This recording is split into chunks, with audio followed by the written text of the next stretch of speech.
Nasional itu majoriti kukuh dan meyakinkan. Kemudian politik untuk negara. Kita sedang buat perubahan ini.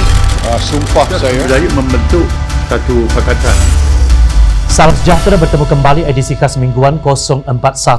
Saya Zawaz Yusof dan antara paparan menarik sepanjang minggu ini.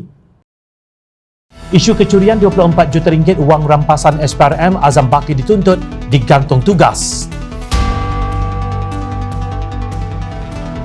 Duit rakyat dibazirkan 1.7 juta ringgit setahun bayar gaji pegawai duta khas.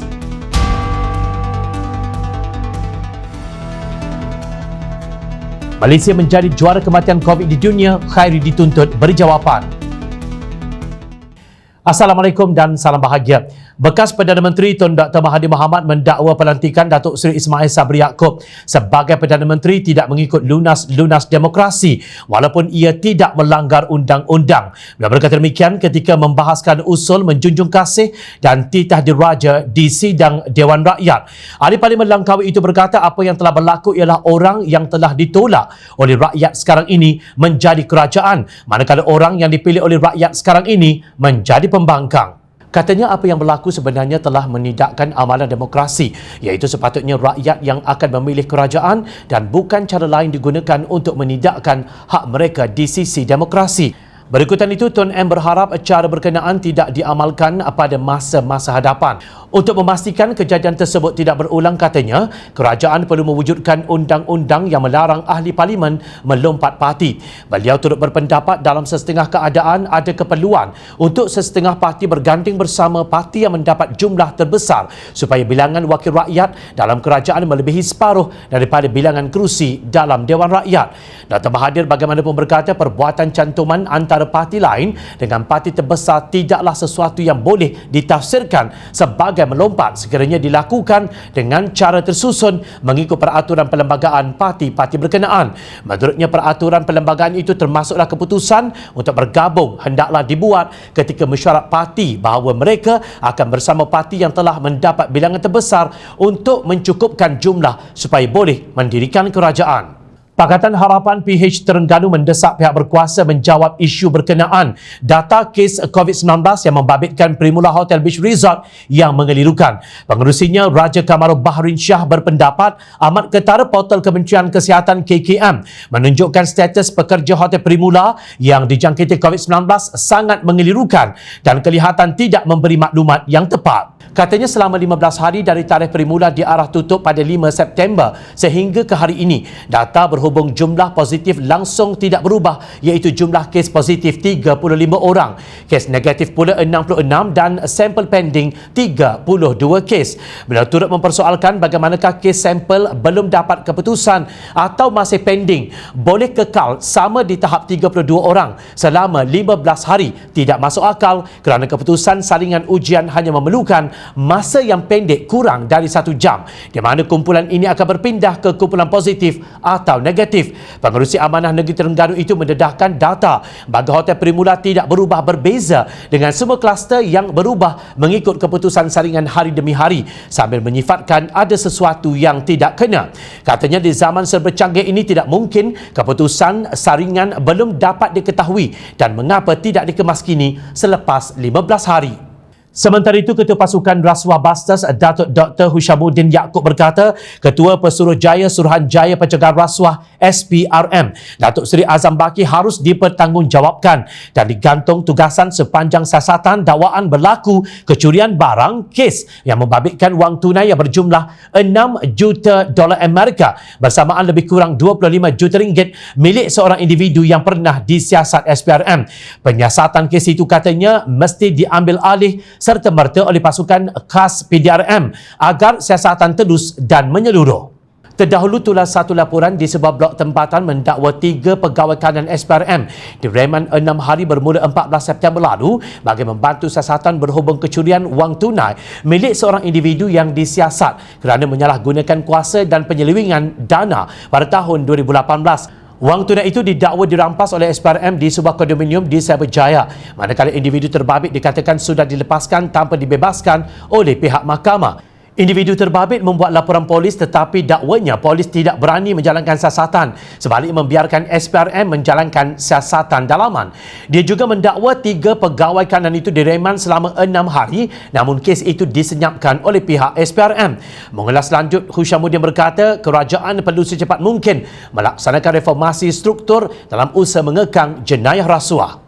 Dalam perkembangan sama, tangkapan yang dibuat Suruhanjaya Pencegahan Rasuah Malaysia SPRM ke atas 3 pegawai kanannya mendapat perhatian Ahli Parlimen Puchong Gobind Singh Dio.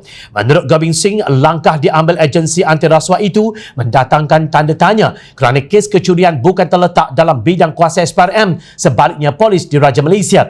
Beliau turut mempersoalkan mengapa SPRM yang membuat tangkapan dan penahanan kerana perkara itu sebenarnya melibatkan pegawai SPRM. Persoalannya, adakah SPRM menyiasat SPRM sendiri? Beliau berkata demikian semasa membahaskan titah diraja di Dewan Rakyat Selasa lalu. Terdahulu SPRM mengesahkan penahanan 3 pegawai kanannya bagi membantu siasatan berhubung dakwaan salah guna kuasa dan penyelewengan urusan kes membabitkan seorang bekas ketua jabatan. Menurut kenyataan SPRM, 3 pegawai berkenaan ditahan reman selama 6 hari selepas mendapat kebenaran Mahkamah Magistrate Putrajaya.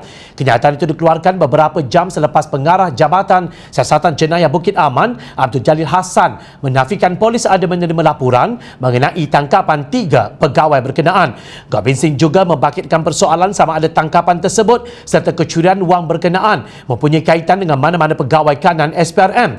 Bekas Menteri Komunikasi dan Multimedia itu juga beranggapan apa yang berlaku itu menunjukkan Perdana Menteri Ismail Sabri Yaakob gagal menunjukkan kesungguhannya melaksanakan pembaharuan seperti yang dinyatakan sebelum ini.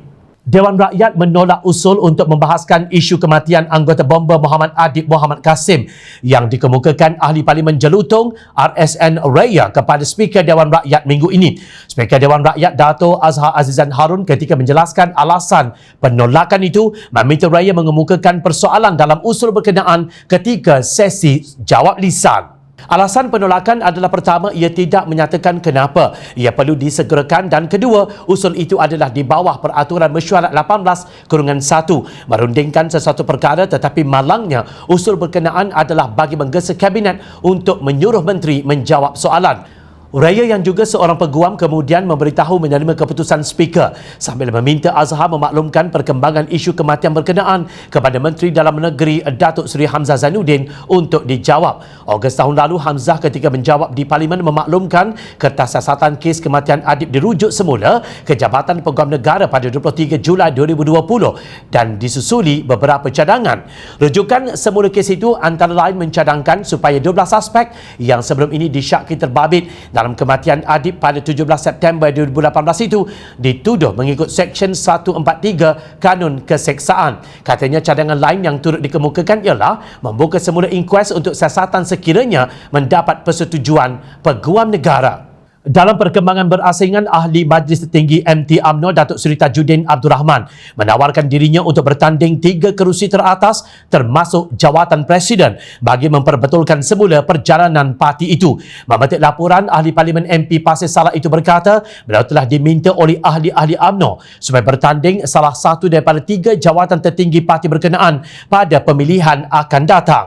Tajuddin yang dipecat daripada jawatan pengarah pilihan raya UMNO oleh Presiden Parti Datuk Seri Ahmad Zahid Hamidi juga berkata ahli parti itu yakin kemampuannya untuk melakukan perubahan serta memberi khidmat yang dikehendaki mereka. Beliau sedia menawarkan diri untuk jawatan 3 tertinggi kerana ada yang ingin melihat beliau untuk berkhidmat kepada parti. Mengulas lanjut, Tajuddin menyokong supaya pemilihan parti itu dipercepatkan untuk membina semula kesatuan dalam kalangan parti sebagai persediaan menghadapi pilihan raya umum PRU akan datang. Katanya jika ada yang mendakwa bahawa pemilihan akan menyebabkan perpecahan parti, maka perkara itu harus diselesaikan dengan cepat supaya tidak lagi menjadi kebimbangan ahli UMNO sendiri. Tahukah anda rakyat Malaysia bahawa lebih daripada RM48,000 dibelanjakan setiap bulan untuk membayar gaji 5 kaki tangan yang ditugaskan untuk masing-masing dari 3 duta khas kerajaan yang bertaraf menteri. Perdana Menteri Datuk Seri Ismail Sabri Yaakob memberikan angka tersebut dalam jawapan Parlimen bertarikh 21 September sebagai jawapan kepada soalan dari Akmal Nasrullah Muhammad Nasir PH Johor Bahru. Ismail Sabri berkata pejabat duta khas ke Timur Tengah Tengah, China dan Asia Timur iaitu Jepun, Korea Selatan dan Taiwan masing-masing diperuntukkan 5 kaki tangan.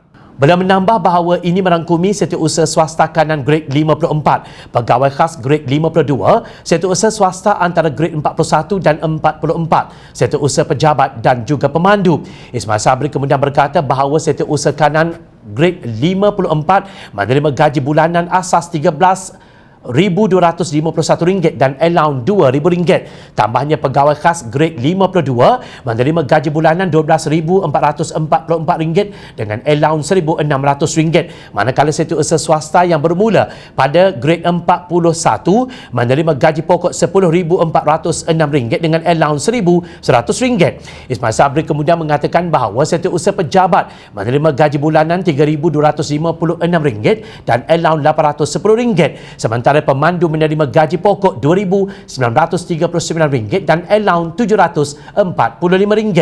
Dia kemudian mengatakan bahawa ini menjadikan angka terkumpul menjadi RM48,551 yang bermaksud kira-kira RM1.7 juta dibelanjakan setahun. Duta khas berkenaan ialah Datuk Seri Abdul Hadi Awang Timur Tengah, Datuk Seri Tiong Kee Seng China dan Datuk Seri Richard Riyad Jain Jepun, Korea Selatan dan Taiwan. Pemimpin veteran DAP Lim Kit Siang meminta Menteri Kesihatan Khairi Jamaluddin menjelaskan situasi buruk kes kematian yang direkodkan negara Rabu lalu. Beliau berkata Khairi harus menjelaskan mengapa Malaysia mencatatkan angka kes kematian akibat COVID-19 terburuk dan juga angka kes kematian akibat COVID-19 yang dibawa ke hospital BID terburuk Rabu lalu sejak beliau mengangkat sumpah pada 30 Ogos lalu. Katanya lagi harapan untuk melihat Khairi menguruskan penularan wabak COVID-19 di negara ini dengan baik kian pudar seperti yang berlaku sebelum ini. Meskipun tidak mengambil kira jumlah kematian akibat COVID-19 dan BID yang terburuk Rabu lalu, Malaysia masih diletakkan sebagai negara nombor 1 di dunia untuk kategori kematian per juta penduduk sepanjang seminggu sebelumnya. Rabu lalu Malaysia merekodkan 487 kes kematian akibat COVID-19 termasuk 161 kes kematian akibat COVID-19 yang dibawa ke hospital BID. Ini jumlah tertinggi yang pernah direkodkan untuk kedua-dua kategori sejak Khairi menggalas tugasan sebagai Menteri Kesihatan. Ia menjadikan jumlah terkumpul kes kematian akibat COVID-19 sebanyak 24,565 kes dan 4,809 daripadanya adalah kes BID. Bagi September sahaja sebanyak 7,910 jumlah kematian dicatatkan terburuk berbanding bulan-bulan sebelumnya. Kata Lim lagi, Malaysia mencatatkan markah sebanyak 76 menewaskan 20 negara lain yang mempunyai jumlah keseluruhan kes COVID-19 yang lebih tinggi berbanding Malaysia. Dalam pada itu, Lim berkata Khairi tidak boleh lagi mengelak untuk menjelaskan mengenai perkara itu. Selain mempersoalkan apakah kerajaan sudah menyelesaikan masalah tunggakan atau backlog dalam pengurusan mayat di hospital awam. Sekian edisi khas mingguan kali ini. Teruskan bersama kami untuk mendapatkan rangkuman politik tanah air. Jumpa lagi minggu depan. Assalamualaikum. Salam sejahtera. Mencari maklumat dan berita politik yang bebas, kupasan yang tepat, panas. Dapatkannya secara eksklusif hanya di Jom Channel. Komitmen kami, pentasan berita Isnin hingga Jumaat. Berbicara dan isu semasa, kami garapkan secara langsung. Panel-panel berkaliber dan profesional. Interaktif, pandangan anda kami raikan. Jangan lupa bersama kami di setiap hujung minggu dalam edisi khas mingguan. Jom Channel, moving forward, sharing a new experience.